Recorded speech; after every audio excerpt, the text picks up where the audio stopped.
Hello students, in this video we are going to start with the new organic chapter, alcohols, phenols and ethers. In the last unit we have discussed the chemistry of the family of haloalkanes and haloarenes. We have seen about their classification, how to name them following the IUPAC nomenclature, and how to prepare those haloalkanes and haloarenes and what are their chemical properties. Same way we are going to learn in detail about alcohols, phenols and ethers in this video and the upcoming videos. As we already know, hydrocarbons are regarded as the parent compounds of all other organic compounds. Different classes of organic compounds can be obtained by replacing one or more hydrogen atoms present in hydrocarbons by different atoms or group of atoms. Now, we will see how to derive alcohols and phenols from hydrocarbons. If you look here, RH is an hydrocarbon. If you replace one hydrogen by a OH group, then we get alcohols. So this is how alcohols are derived from hydrocarbons. Same way, if you take arenes, what are arenes? Compounds having benzene rings. So if you take a benzene ring and replace a hydrogen by OH, then we get phenols.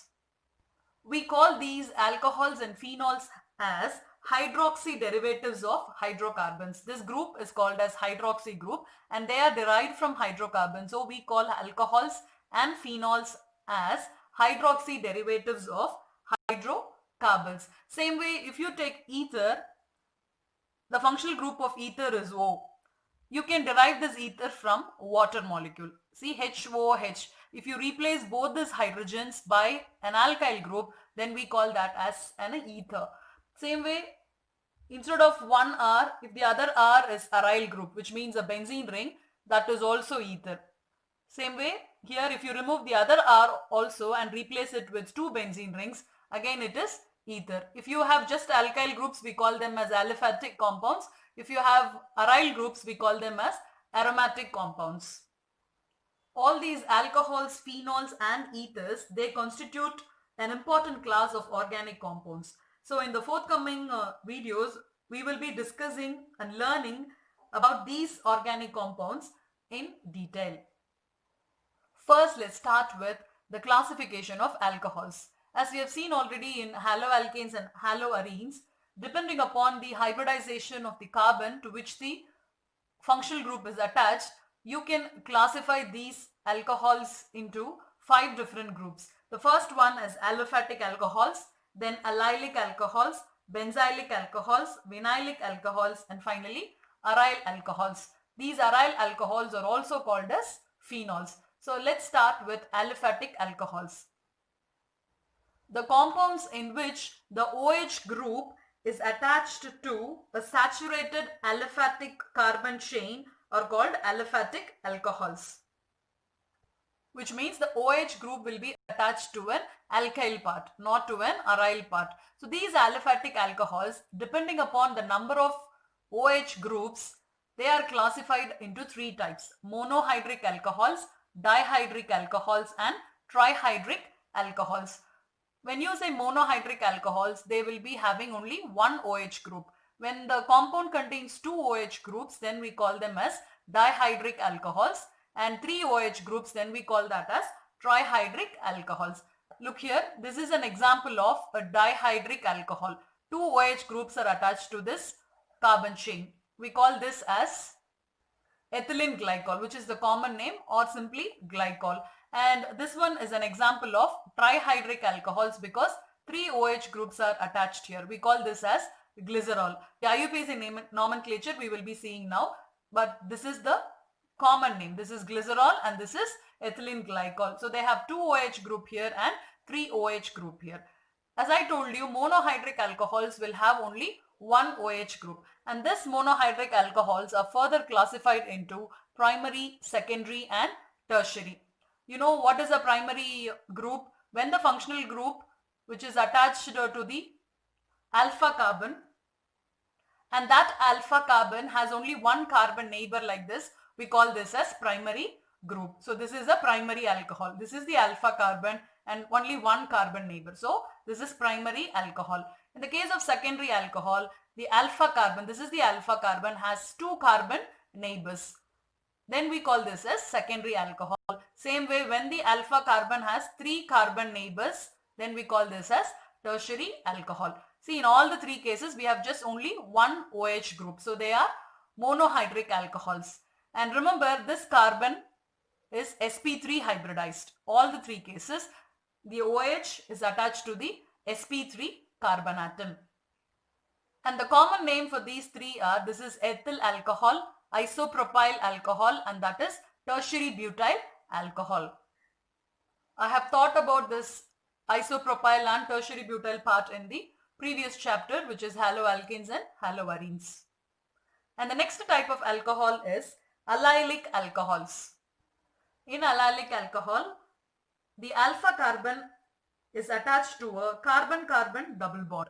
So here the OH is again attached to an sp3 carbon atom, and that sp3 carbon atom is attached to a double bonded system. This is called as allylic alcohols. Just like monohydric, in allylic also we have primary, secondary and tertiary. Now look here, this is the primary alcohol part, CH2OH. Same way, CHOH is a primary alcohol part and COH is the tertiary alcohol part. So here this alpha carbon is attached to a double bonded system, and in turn this alpha carbon has only one carbon neighbor. So this is allylic and at the same time it is primary. Now coming here to secondary, see, this is the alpha carbon and this is attached to a double bonded system. So it is allylic, and at the same time this carbon, alpha carbon, has 2 carbon neighbors, 1, 2. So this is both allylic and secondary. Same way, tertiary allylic alcohol. So this is the alpha carbon attached to the double bonded system, and this alpha carbon has 1, 2, 3 carbon neighbors. So this is tertiary allylic alcohol. So the next one is benzylic alcohol. In benzylic alcohol, again the OH functional group is attached to the sp3 carbon atom, but that sp3 carbon atom in turn is connected to a benzene ring. So this is a benzylic alcohol. Now see, this is the functional group alpha carbon, which is sp3, and that carbon is attached to a benzene ring. And just like allylic and monohydric, benzylic alcohols can also be classified as primary, secondary and tertiary. This is the alpha carbon and that alpha carbon is attached to the benzene ring. So this is benzylic alcohol, and at the same time this alpha carbon has only one carbon neighbor. This is the carbon. So this is primary. Now look here, alpha carbon attached to a benzene ring. So this is benzylic alcohol, and this alpha carbon has 2 carbon neighbors, 1, 2, 2 carbon neighbors. So this is secondary. Same way this carbon has 3 carbon neighbors and at the same time attached to a benzene ring. So this is tertiary benzylic alcohol. And the next one is vinylic. When the functional group is directly attached to a double bonded system, which means this is the sp2 carbon, then we call that as vinylic alcohol. See, example is CH2 double bond CHOH. This is an example of vinylic alcohol where the functional group is directly attached to a double bonded system. And finally, phenols. We will be learning about phenols as separate family. So again, when the OH group is directly attached to the benzene ring, we call that as phenols. See, benzene ring and the functional group is directly attached. So these two are example of phenols. And remember, again the alpha carbon is sp2 hybridized in both vinylic and phenols. In all the other 3 cases, the alpha carbon is sp3 hybridized. So this is the classification of alcohols and also about phenols. And finally, ethers. Ethers can be classified into 2 types: symmetrical ethers and unsymmetrical ethers. What is the general formula for ethers? ROR.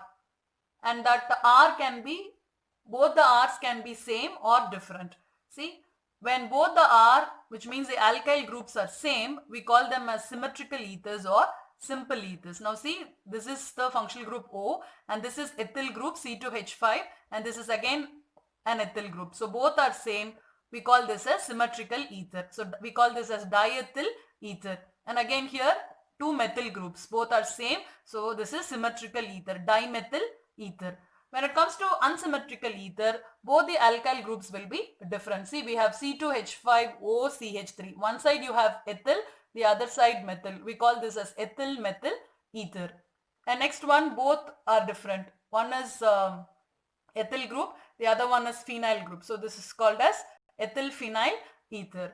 So these are the two types of ethers. Now we will be learning about the IUPAC nomenclature, how to name these alcohols and phenols, and also ethers. First, let's start with alcohols. In the IUPAC system, the alcohols are named as alkanols. That name is derived by replacing the terminal E of the corresponding alkane by OL, all. For example, see this CH3OH. How many carbon atoms are there? Only one carbon atom. So what is the parent name? Methane. And you have a OH here. So replace that E in methane by OL. So methanol. Methane, instead of E, we are writing OL. So this is methanol. Suppose if you have two carbon atoms, then what is the parent name? Ethane. And if you have CH3CH2OH, replace E by OL, then we call that as ethanol or ethyl alcohol. Now see, this is the methyl part and the common name is methyl alcohol. These are the IUPAC names and these are the common names. So this is methyl alcohol and the IUPAC name is methanol. So remember, the E in the parent name is replaced by OL. For naming the higher alcohols, the longest continuous chain containing the OH group is selected as the parent chain, and the numbering of carbon atoms is done from the end of the chain from which OH group is nearer, which means the functional group should be given the least position. So choose the longest chain which contains the functional group and number it in such a way that the functional group gets the least position. Now let's take this example.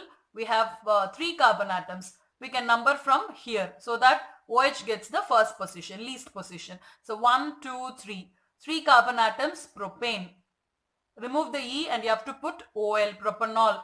But you have to mention to which carbon the OH is attached. It is the first carbon. So propane 1-ol is the IUPAC name. So this is the IUPAC name of this compound. And what will be the common name? N-propyl alcohol, which is the straight chain. So propyl group, N-propyl alcohol. Now look at this.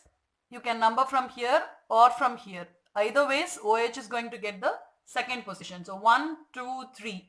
3 carbon atoms, propane, but in second position OH is there. So propane 2-ol. So what is the connection between this and this compound? They are isomers. We call this type of isomers as position isomers because the position of the functional group is different. Here it is in the first carbon. Here the position of the functional group is in the second carbon. So propane 1-ol and propane 2-ol. Here 1, 2, 3, 4. 4 carbon atoms, butane. The first position OH. So butane 1-ol is the IUPAC name and N-butyl alcohol is the common name. And again, this is the isomer, functional isomer of this compound. You can number from here 1, 2, 3, 4. OH gets the second position. If you number from this side, OH gets the third position 1, 2, 3. So which numbering you should prefer? Starting from this carbon atom 1, 2, 3, 4. Second position OH, 4 carbon atoms, butane. Remove that E and put OL and mention to which carbon the OH is attached. Second carbon. So butane 1-ol is the name of this compound, IUPAC name. For the next compound, look at the common name. This is the isopropyl part. I hope you remember, which I have taught you in the previous lesson. CH3 is the isopropyl part, and if a CH2 is attached, 4 carbon atoms, so we call this as isobutyl part. So isobutyl alcohol is the common name. Now coming to the IUPAC name, start numbering from here. I've told you have to choose the longest chain in which the OH group is attached. So you have to choose this or this chain. So 1, 2, 3. In the first position you have OH. You have 3 carbon atoms in the parent chain. So we call this as propane 1-ol. And in the second position we have a methyl group as substituent. So 2-methyl propane 1-ol is the IUPAC name. The last one, this is the tertiary butyl part. See, the alpha carbon to which the OH group is attached has 3 carbon neighbors. So this is tertiary butyl, totally 4 carbon atoms. So tertiary butyl alcohol. Now coming to the IUPAC name, you can take this as the parent chain or 1, 2, 3 as the parent chain. Anything, either ways it is same. So 1, 2, 3. In second position, we have a substituent and also the functional group. So 3 carbon atoms, it is propane. So in the second position, you have OH group. So propane 2-ol. And in second position, you have a substituent. So 2-methyl propane 2-ol. So this is 2-methyl propane 1-ol. This is 2-methyl propane 2-ol. So this is how we have to name the alcohols following the IUPAC rules. Now let's see few examples of alcohols having 2 or 3 OH groups, which means dihydric and trihydric alcohols. I have taken the example of ethylene glycol, which is the common name. Now see, we have 2 carbon atoms, 1, 2. When there are 2 carbon atoms, what is the parent name? Ethane. And to both the carbon atoms, we have a OH group. When there are 2 OH groups, we have to give the name diols, diol. So ethane 1, 2, because in first carbon and in second carbon we have the OH group. So the name, IUPAC name would be ethane 1, 2 diol. Same way, if you have 3 OH groups like this, so start numbering the carbon atoms. 1, 2, 3. 3 carbon atoms propane. 3 OH groups triol. So propane 1, 2, 3 triol is the IUPAC name, and the common name is glycerol. And the next one is cyclic alcohol. If you have a cyclic structure to which the OH group is attached, then we call them as cyclic alcohols. So when you're naming cyclic alcohols, you have to mention the prefix cyclo. Now this is hexane. 6 carbon atoms are there. This is not benzene. We don't have bonds inside. Don't get confused with benzene. This is cyclohexane. In cyclohexane, a OH group is attached. So this is cyclohexanol. This is the IUPAC name. Now coming here, this is the cyclopentane part. To cyclopentane part, we have OH group and also a methyl group. Now we have to number it from here. This carbon is taken as the first carbon. 1, 2, 3, 4, 5. 5 carbon atoms cyclic, so cyclopentane, and first position OH, so cyclopentanol. Since it's the first position, it's okay if you don't mention the number. So cyclopentanol, and in second position we have a methyl group. So 2-methyl cyclopentanol is the IUPAC name. Now moving on to phenols. We know phenols are aromatic compounds in which one or more OH group is attached to a benzene ring. Just like aliphatic alcohols, we can classify phenols also as monohydric, dihydric and trihydric depending upon the number of OH groups attached to the benzene ring. So the first one, this is called as phenol. Phenol is the IUPAC name.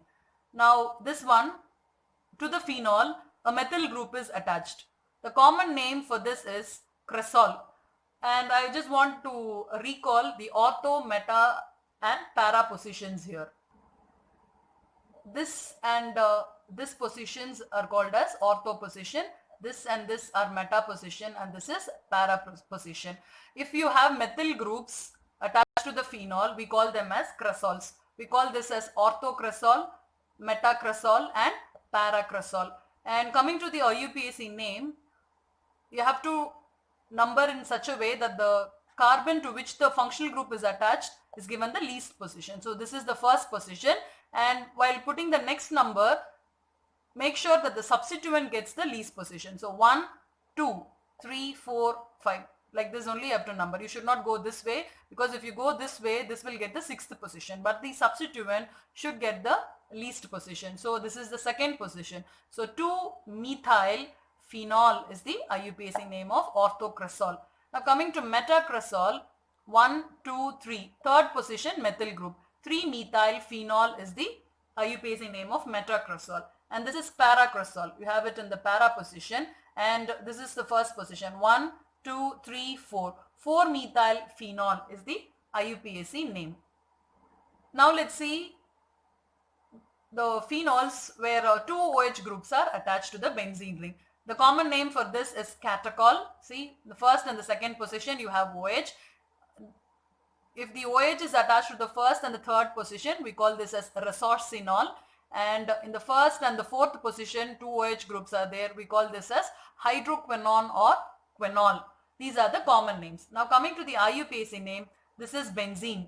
In benzene, first and the second position has two OH groups. So benzene 1,2-diol. Di should be written to mention there to show that there are two OH groups. Now here 1,3. So benzene 1,3-diol is the IUPAC name. Here benzene 1,4-diol. So questions would be, sometimes they'll give you the common name and ask you the IUPAC name. For example, what is the IUPAC name of resorcinol?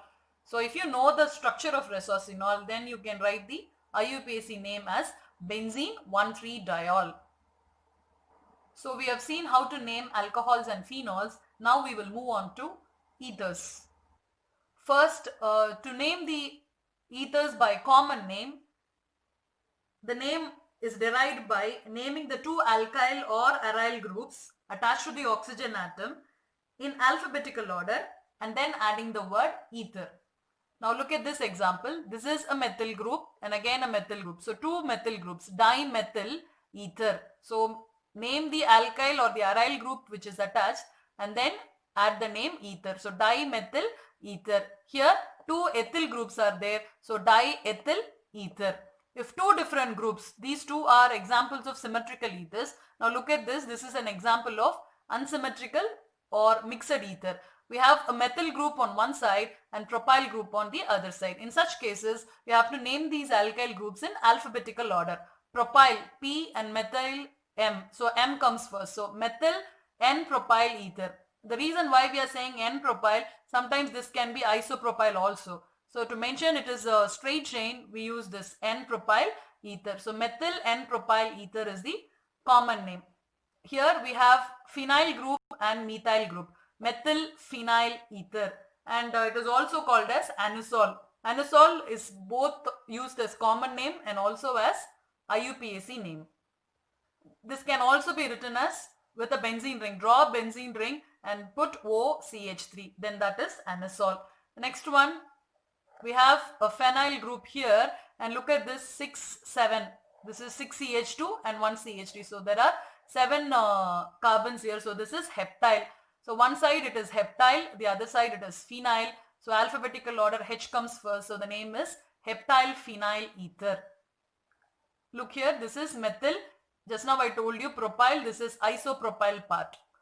So methyl isopropyl ether. See, you should not consider this iso when you are considering the alphabets. You should go with the main names, methyl and propyl. So comparing M and P, M comes first. Don't look for iso. This is a prefix, don't take that. So compare methyl and propyl. So M comes first. So methyl isopropyl ether is the common name. For structures like this, a complex structure, we usually don't have common names. We go with the IUPAC name. Now moving on to the IUPAC name, ethers are named as alkoxyalkane. This oxygen is called as ethereal oxygen. This ethereal oxygen is taken with the smaller alkyl group. Now look at this. Both are same alkyl group. So no confusion here. You can take any of these alkyl groups with the oxygen. So alkoxyalkane. So this is methyl. So we call this as methoxy. We are taking this ethereal oxygen with that alkyl group. So methoxy. Now how many carbon atoms are there? One carbon atom. What is the parent name? Methane. So methoxymethane is the IUPAC name of this compound. Coming to this compound, we have two ethyl groups. So take one with the oxygen, ethoxy, ethane actually, two carbon atoms. So ethoxy. Now you have to give the name alkane. How many carbon atoms are there? Two carbon atoms. So ethoxyethane is the IUPAC name. So ethoxyethane. Now this is a mixed ether. We have methyl group on one side and propyl group on other side. So in such cases, you have to take the smaller group with the ethereal oxygen. So this is methoxy. Now how many carbon atoms are there? 1, 2, 3. Propane. 3 carbon atoms, propane. So methoxy propane is the IUPAC name of this compound. You know why we are putting 1 methoxy? We are taking this as the parent chain. 1, 2, 3. 3 carbon atoms. So this is the parent chain, and you have to number it such a way so that this gets the least position. So we always start numbering from the carbon which is attached to the ethereal oxygen. So 1, 2, 3. In first carbon, what is attached? Methoxy group is attached. So 1 methoxy propane is the IUPAC name. Now coming to this one, we have benzene, which means phenyl group one side, and methyl. So this is a small group. So methoxy, and this is benzene. So methoxy benzene. In benzene, a hydrogen is replaced with OCH3. So the IUPAC name is methoxy benzene. As I told you, anisole can also be used as the IUPAC name. So sometimes they'll ask you, what is the IUPAC name of anisole? Then you should write methoxy benzene. Now coming to this, we have phenyl group and ethyl group. So ethyl is the small group. So ethoxy benzene. And the common name, another common commercial name for this compound is phenitol. Just like anisole, ethoxy benzene is called as phenitol. Now here, which is the small group? We have phenyl 6 carbon atoms and heptyl 7 carbon atoms. So phenyl is the small group. So in heptane, this is heptane. So alkane, you have to end the name as heptane. So in heptane, in the first carbon atom, what do you have? Phenoxy group. So 1 phenoxy heptane is the IUPAC name of this compound. The next one, we have methyl group and also 3 carbon atoms here. So this is taken as methoxy. So now numbering this carbon atom, you should number in such a way that the methoxy group gets the least position, and this is chosen as the longest chain. So you have to start from here. 1, 2, 3. If you start from here, you will have just 1, 2. If you number it this way, then you get just 2 carbon atoms in the parent chain. But that's not right. You should choose the longest chain as the parent chain. So you have to start numbering from here. 1, 2, 3. So there are 3 carbon atoms in the parent chain. So this methoxy gets the second position. So 3 carbon atoms, what is the parent name? Propane. So 2 methoxy propane is the IUPAC name. Now coming to this structure, we have ethereal oxygen here. One side we have cyclohexane group, the other side ethyl group. So this is a smaller group, so we call this as ethoxy. Now the question is how to number this cyclohexane. If you start numbering from here, that's what we usually do, because to give the least position to the functional group. So if you start numbering from here, 1, 2, 2, because 2 methyl groups are there, you have to mention that number twice. 1, 2, 2. So when you look at the set of locants, we have 1 and 2, 2. So totally you're getting a total of 5. Now if you number from this side, 1, 2, 1, 1, 2. So you're getting a total of 4. So when you get that confusion, you have to look for the set of locants and go with the least number. So 1, 1, 2 is lesser than 2, 2, 1. So we are going to go with this. So no problem whether the functional group gets the least position or not. The set of locants is smaller. So you're going to start numbering from here. 1, 2, 3, 4, 5, 6. So in second position you have ethoxy. In the first position 2 methyl groups. So 2 ethoxy, 1, 1 dimethyl cyclohexane is the IUPAC name. So this is how you have to name ethers and alcohols and phenols. Always follow the rules while you are naming these organic compounds by IUPAC nomenclature. Now the last topic is the structure of these functional groups. These structures are called as electronic structures. I've written the structure of water because alcohols resemble the structure of water. Now see, what is the formula for water? H2O, and 2 hydrogens and 1 oxygen, and this oxygen is sp3 hybridized. We have studied in grade 11 in chemical bonding chapter about this sp3 hybridization.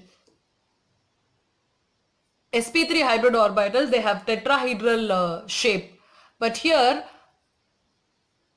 we call this as a bend shape, and the tetrahedral bond angle is 109.28 minutes, but here we don't have that bond angle. The reason is these two lone pairs on oxygen. We have studied about lone pair repulsion, bond pair repulsion, and lone pair bond pair repulsion. When these repulsions are here, then the bond angles, the expected bond angles will change. So here the expected tetrahedral bond angle is 109.28 minutes, but here we are getting a bond angle of 104.5 degree. The reason is there is repulsion between these two lone pairs, so this bond angle reduces. So these two come closer and this angle reduces. Same way, now move on to the alcohols. How can you get alcohols from water? Replace one of these hydrogens by an alkyl group. So here I have taken CH3, so this is nothing but methanol. So in this methanol, again the expected tetrahedral bond angle is 109.28 because the oxygen here is sp3 hybridized, but the bond angle is 108.9 degree because the lone pair repulsion of this oxygen atoms lone pair. Same thing happens in phenol. So the bond angle is 109 degree, and in both the cases they are almost similar, but they are lesser than the expected tetrahedral bond angle. Now coming to the CO bond length. Here the CO bond length in methanol is 142 picometer, whereas here it is 136 picometer. Now the question is, why the bond length of CO in phenol is lesser than that of alcohol? The reason is phenol is involved in resonance. We will be seeing about this in the upcoming video. Because of that resonance, this CO bond acquires a partial double bond character. And we know, comparing the single bond and the double bond, single bond is lengthier than the double bond. So because of this double bond nature, the bond length is 136 picometer and it is lesser than this 142 picometer in alcohol. Now coming to ethers, again this oxygen is sp3 hybridized and we expect the bond angle to be lesser than the tetrahedral bond angle because of the lone pair repulsion. But in ether, the tetrahedral bond angle, which is expected to be 109.28 or lesser than that, it is actually greater than that. So the bond angle here, the COC bond angle is 111.7 degree. So the question is why the bond angle is greater than the tetrahedral bond angle, even though there is repulsion between these lone pairs. The reason is the repulsion between these bulkier groups, the steric hindrance between these bulkier groups counterbalance this lone pair repulsion. So because of the repulsion between these bulkier CH3 groups, the bond angle increases to be 111.7 degree. When you look at here, you have bulkier group on one side and the other side it is hydrogen. So this repulsion is not that much compared to this, so the bond angle decreases, but here this repulsion is more because both are bulkier groups, so the bond angle increases. Now when you look at this comparison, alcohols, phenols and ethers, bond angle in the case of alcohols and phenols are almost similar, and in both the cases they are lesser than the tetrahedral bond angle, whereas in ethers it is greater than the tetrahedral bond angle. In the case of bond length, CO bond length, for alcohols and ethers, it is almost similar, 142 picometer and 141 picometer. But in the case of phenols, it is 136 picometer, and the reason is resonance. Because of resonance, CO bond acquires a partial double bond character. So this is the tetrahedral angle, 109.28 minutes. So this is an introduction about alcohols, phenols and ethers. In the upcoming videos, we will be learning about the preparation and the chemical reactions. Thank you.